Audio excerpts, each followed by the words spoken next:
So recently, I've been doing a rewatch of Sailor Moon Crystal, seeing as it's been a whole decade, yes, decade since it came out. The first time watching it was about being in this excited frenzy and seeing all of my favourite moments from the manga come to life on screen with the music and the voices and everything in between. And I've actually been enjoying watching it this time with no weekly delay between episodes. But with this subsequent watch, it's really made me think about all of the technical, behind-the-scenes process of adapting a work and everything that comes with that. Like what source material makes the cut, and how an anime can have different challenges to the manga medium, not just narratively but also visually. Like how in a manga you can just jump from scene to scene and not really know where it takes place, whereas with an anime you have the added challenge of connecting the different scenes via locations they connect to, and sometimes even coming up with completely new environments for scenes. All of these questions inspired me to make a series touching on the key differences found in the Sailor Moon Crystal adaptation of the Sailor Moon source manga. Things like major additions or changes that shake up the content of each act. I'll mostly try to keep it to the point of showcasing the key differences and not touch on minor changes that capture the same intention of the source material, like for example Usagi's rush to get ready for school having different choreography in the first scene of the manga versus Crystal. But I might not be able to keep to this rule, so bear with me. For reference, I'll be using the Eternal editions of the manga as my base for the source material. So with all of that boring intro stuff out of the way, it's time for Act 3 of Sailor Moon Crystal, Ray, Sailor Mars.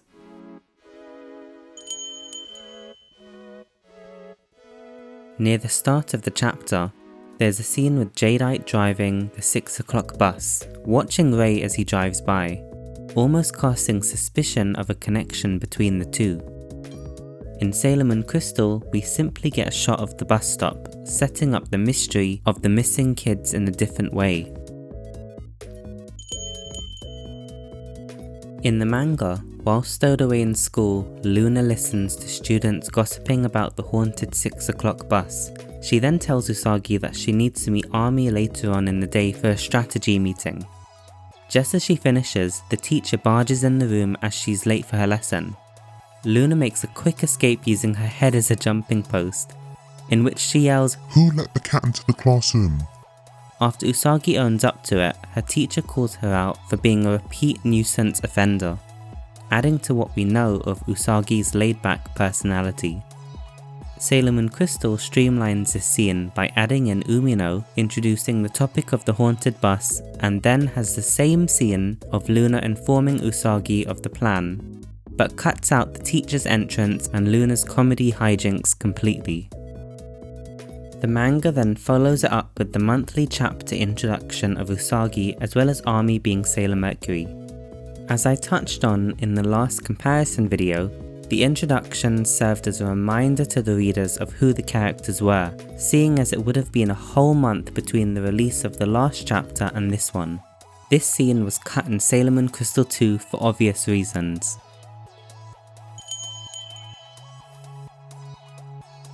As Ami is introduced again to the readers, we get a nice little shot of her and Motoki watching Usagi play an arcade game.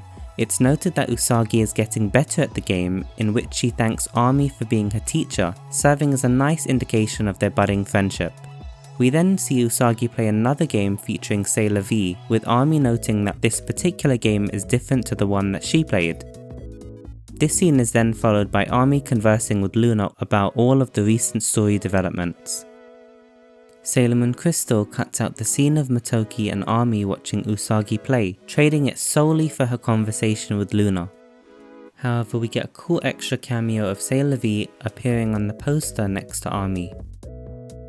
When Usagi beats level 2 of the game, she gets a prize of jewel watches, which Luna quickly snatches away to upgrade into communicators. Ami then questions whether Luna modified the game machines, which aligns with the moment earlier where she noted that the game was different to the one that she played. Luna coyly winks, hinting of her hold on the game center. Sailor Moon Crystal does away with the scene completely. When Ami and Usagi are waiting for the bus, a random Umino appears to inform them of the upcoming bus being the same bus referred to in the 6 o'clock demon bus rumors. Usagi and Ami ignore his warnings and get on it anyway. In Crystal, Umino is cut out of the scene, but at least he was reshuffled to feature in the scene earlier on in the episode, saying similar sentiments to what he would have said here. Instead, it is Luna, after listening to Umino's rumors early on in the episode, who takes note of the potential significance of this bus in this moment, showcasing her attentiveness. After Rei notices Ami and Usagi gawking at her on the bus, she has a familiar flashback, cementing her connection to them.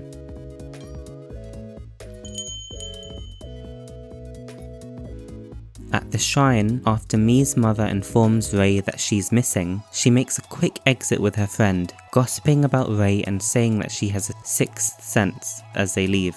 Luna overhears this conversation and questions whether Rei could be the princess they are searching for. Crystal levels out the conversation between Mii's mother and Rei by introducing some familiarity between them. Because of this, a second friend is added to Mii's mother's entourage, who is assigned as head gossiper. As it would make sense that in this version, where Mii's mother is more acquainted with Rei, she wouldn't talk about Rei maliciously. Luna's focus on the comments made about Rei is moved a little further later on into the episode, in a new scene with Usagi and Ami discussing their new watch accessories. Here, Luna mentions that Rei is either the princess or connected to them in another way.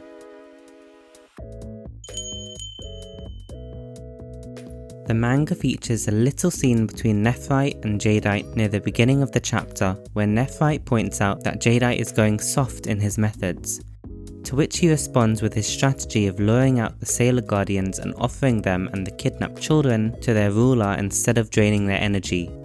In Sailor Moon Crystal, the scene gets moved to near the end of the episode after Jadeite captures Rei.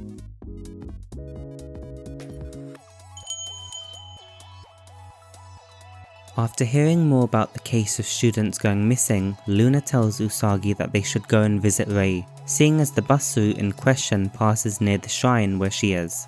Usagi astutely makes an observation of Rei potentially being an enemy, which Luna gets taken aback with as she makes the savage comment of not knowing that Usagi was capable of intelligent thought.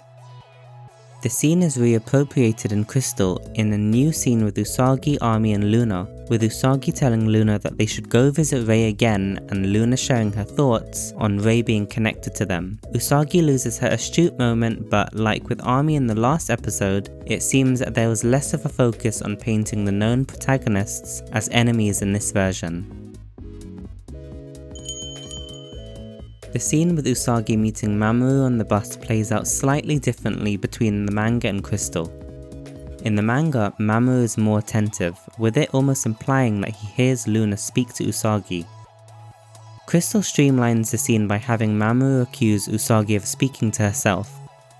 When Usagi is listening to Mamoru speak, she notices that he resembles Tuxedo Mask, prompting her to look away in flustered disgust while her heart is beating fast.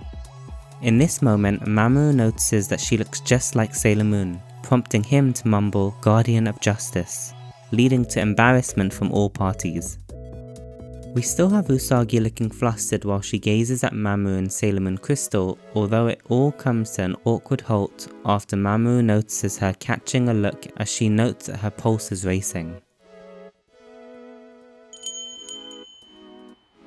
Mii's mother is back with a vengeance in the manga, as she accuses Rei of being behind the abductions of the school kids. When Rei kicks them all out of the shrine, she notices Usagi, and then retreats out of embarrassment from the situation, as Usagi sympathizes with her from afar. Luna the Encyclopedia then mentions how this latest Dark Kingdom plot doesn't make any sense, as they're usually just looking for the silver crystal. The scene is very different in Crystal, with Mii's mother's friends being the ones to accuse Rei of being complicit in the abductions. Usagi actually intervenes in this version, showcasing her subconscious loyalty to Rei, before falling into her usual Usagi self when the parents turn on her and accuse her of being involved instead. We then get an interesting little scene of Rei mentioning how throughout her life she's been scorned by people for having special powers, lamenting over why she would be born that way. Usagi then offers to help look for Mii before Rei thanks her but also warns her not to get further involved with her for her own good. After Luna questions why the Dark Kingdom would be pivoting away from the Silver Crystal, she warns Usagi that the Silver Crystal must never fall into enemy hands, and we see Tuxedo Mask lurking in the background, trying to listen to their conversation.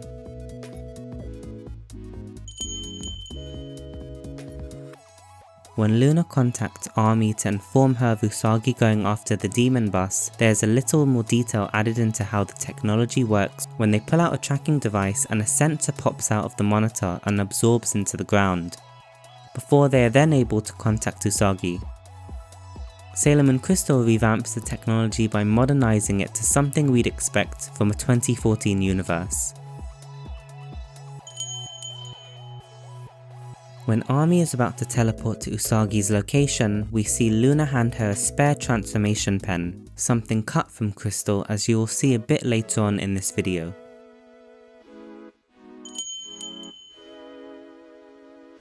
Similar to Mercury's awakening in Act 2, Mars' awakening scene plays out differently between the two story formats.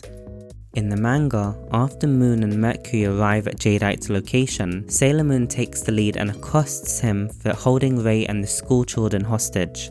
Rei recognizes Sailor Moon's voice before Mercury uses Aqua Mist as a cover for Usagi to go assist Rei.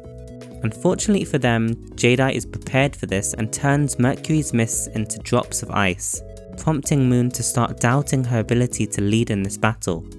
She is reminded by Luna to not cry or risk accidentally harming the hostages with her ultrasonic waves attack. Luna suggests that Moon uses her tiara to attack Jadeite instead. Even though Jadeite parries the attack by catching the tiara, he has underestimated Sailor Moon, who transforms her tiara to capture him, with it implied that Luna and Sailor Moon have been practicing the tiara usage, as Luna knew exactly what Sailor Moon was going to do. Even though he is restrained, he still manages to blast Moon and Mercury away, with Rei showing concern for their safety. Now, remember the extra pen Luna gave Army earlier? She tells her to throw it to Rei, whose symbol forms on her forehead. Sailor Mars awakens without using her transformation phase and summons her two crows, who attack the bound Jadeite while Mars uses her evil spirit Begone to singe Jadeite to nothingness, shocking Mercury and Moon with the extent of her power. They then make a quick exit as Mars' flame starts to warp the already unstable dimension they're in. Sailor Moon Crystal features more humour in this scene by tapping into Sailor Moon's clueless personality as she demands Jadeite release Rei and the children before stopping to ask him who he actually is. Jadeite launches himself at Sailor Moon like a cannon, knocking her to the ground, prompting Mercury to use Aqua Mist to cast a blanket of fog in the area. Jadeite disperses the fog and mocks the powers of the Sailor Senshi, before trying to freeze them with his own attack. In the commotion, Rei notices that Sailor Moon looks and sounds like Usagi, leading to a funny back and forth exchange between the two, with an inexperienced and non-media trained Sailor Moon getting tripped up with her answers, Luna looking on in embarrassment. When Rei questions why Sailor Moon is helping, she replies saying that she is a guardian and that most normal people can't help out the way that they can, with Rei relating with the prospect of having a burden of powers. Wanting to help, she lunges at Jadeite, clearly ready to brawl and interrupting his freezing session. Jadeite then tries to mock her by belittling her human status as he tries to freeze her too. Rei is not having it and she reveals that she also has powers, triggering her symbol to appear on her forehead and generating extreme heat that shatters the deep freeze. As flashbacks of the Silver Millennium plague Rei's mind, Luna takes heat of the moment and somehow throws a new transformation pen at Rei, telling her to yell out her transformation phrase, Mars Power Makeup, to Moon and Mercury's encouragement. After Sailor Mars enters the scene and Luna briefs her on her new status, Jadeite uses the opportunity to try and freeze her once more, to no effect as she's literally steaming with firepower, with the heat being so strong that Moon and Mercury's ice shackles have also thawed out. Mars reflects on her burden of being born with powers and somehow wonders if by destiny it was to specifically lead her to this moment and to her newfound accomplices.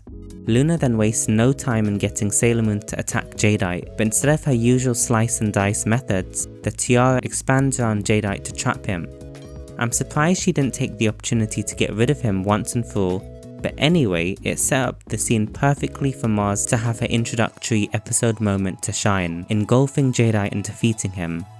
Or not, as in this version of the story, Jadeite makes a hasty escape, leaving the door open for his return. I'm actually remembering how confused everyone was when this first aired over whether he did actually perish.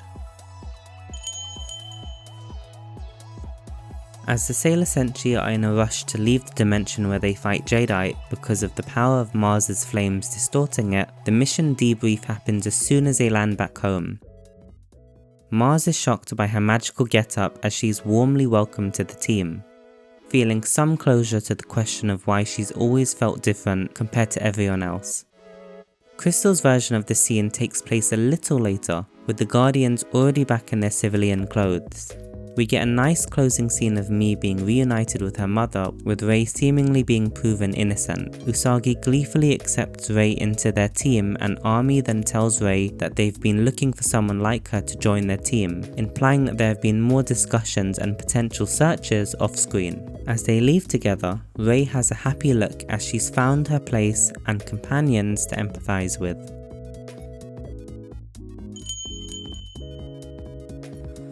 Sailor Mars taking no prisoners when it came to Jadeite is confirmed in a scene from the manga where Nephrite and Zoisite display their shock of Jadeite perishing.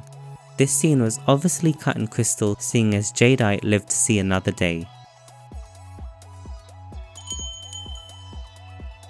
Following the trend in Sailor Moon Crystal of having hints of what's to come in the next episode, we get footage of a mysterious treasure arriving to a crowd of eager paparazzi, with eager fans knowing exactly what event from the manga this is leading up to.